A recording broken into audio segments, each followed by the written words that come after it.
నటుడు ఎంఎస్ నారాయణ ఇక లేరు. కొద్ది రోజులుగా తీవ్ర అస్వస్థతతో బాధపడుతున్న ఆయన కొద్దిసేపటి క్రితం చనిపోయారు. సంక్రాంతికి పండక్కి ఇంటికి వెళ్లిన ఎంఎస్ అస్వస్థతకు గురయ్యారు. మలేరియా రావడంతో వెంటనే హైదరాబాద్ కు తీసుకొచ్చి స్విమ్స్ లో జాయిన్ చేశారు. పరిస్థితి విషమించడంతో డాక్టర్లు వెంటిలేటర్ మీద చికిత్స అందించారు. కానీ ఫలితం దక్కలేదు. ఎంఎస్ మృతి పట్ల టాలీవుడ్ తీవ్ర దిగ్భ్రాంతి వ్యక్తం చేసింది. ఎంఎస్ నారాయణ పూర్తి పేరు మైలవరపు సూర్యనారాయణ.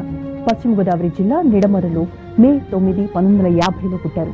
విద్యాభ్యాసం పూర్తయిన తర్వాత భీమవరంలో లెక్చరర్ గా పనిచేశారు. తొలుత నాటకాల్లో వేషాలు వేసిన నారాయణకు ఈవీవి సత్యనారాయణ సినిమా అవకాశం ఇచ్చారు. మానాలకు పెళ్లి సినిమాతో చక్కని నటనతో అలరించారు. అక్కడి నుంచి ఆయన వెనక్కి తిరిగి చూడలేదు. వరుసగా సినిమాలు చేస్తూ ప్రముఖ హాస్య నటుడిగా స్థిరపడ్డారు. ఆయన తొలి సినిమా ఎం ధర్మరాజు ఎంఏ. ఇప్పటి వరకు ఎంఎస్ దాదాపు 700 చిత్రాలకు పైగా నటించారు.